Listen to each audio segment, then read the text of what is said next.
प्रेम रोग 1982 की हिंदी भाषा की संगीतमय रोमांटिक ड्रामा है जो राज कपूर द्वारा निर्देशित है, जिसकी पाठकथक जैनेन्द्र जैन और कामना चंद्रा ने लिखी है। फिल्म एक आदमी की एक महिला के प्रति प्यार की कहानी बताती है जो एक उच्च दर्ज की विधवा है। इस फिल्म ने राज कपूर की सामाजिक विषयों पर वापसी को चित्रित किया है।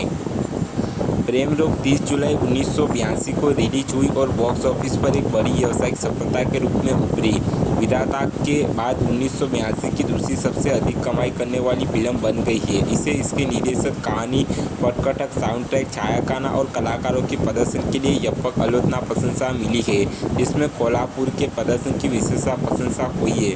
30वें फिल्मफेयर पुरस्कार में प्रेम रोग को सर्वश्रेष्ठ फिल्म का, सर्वश्रेष्ठ अभिनेता का और सर्वश्रेष्ठ सहायक अभिनेत्री सहित 12 नामांकन प्राप्त हुआ है और सर्वश्रेष्ठ निर्देशक सहित 4 प्रमुख पुरस्कार जीते हैं। इन वर्षों में प्रेम रोग ने राजदेशी और कोल्हापुर के करियर की समकालीन क्लासिक का दर्जा हासिल कर लिया है।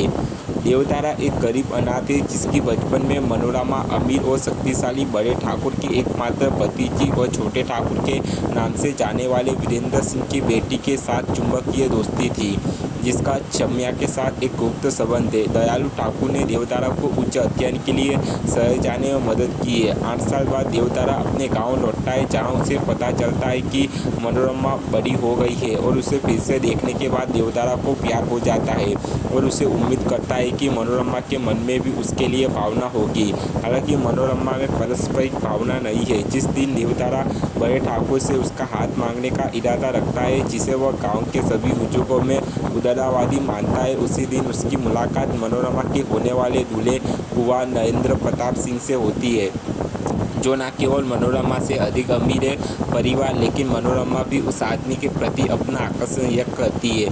देवतारा अपनी भावनाओं को व्यक्त नहीं करता है और केवल उन व्यक्तियों को व्यापक करता है जिन्हें इसके बारे में थोड़ी सी भी जानकारी है। वह उसकी चचेरी बहन राधा और मनोरमा की माँ का छोटी माँ है। कुंवर नरेंद्र प्रताप सिंह मनोरमा से बहुत प्यार करते हैं, लेकिन शादी के तीन बाद एक सड़क दुर्घटना में उनकी मृत्यु हो जाती है और वह विधवा हो जाती है।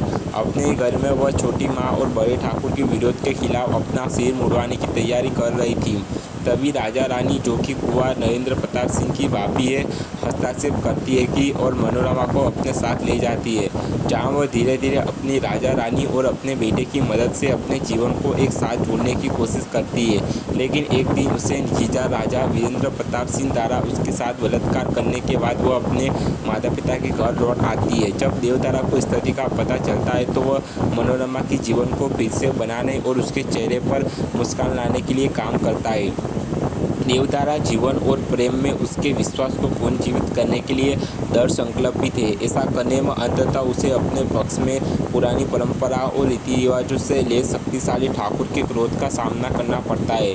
मनोरमा ने अपनी मां के सामने केवल अपनी विधवा जहाज के बाद की घटनाओं के बारे में कबूला किया था। उसके जीजा और पिता दोनों देवतारा के साथ उसके संबंध को लेकर क्रोधित थे और देवतारा को मारने और उसे अपने ससुर महल में वापस जाने के लिए मजबूर करने की कसम खाते हैं। गांव में लड़ाई शुरू हो जाती है और अंत में वे दोनों फिर से एक हो जाते हैं।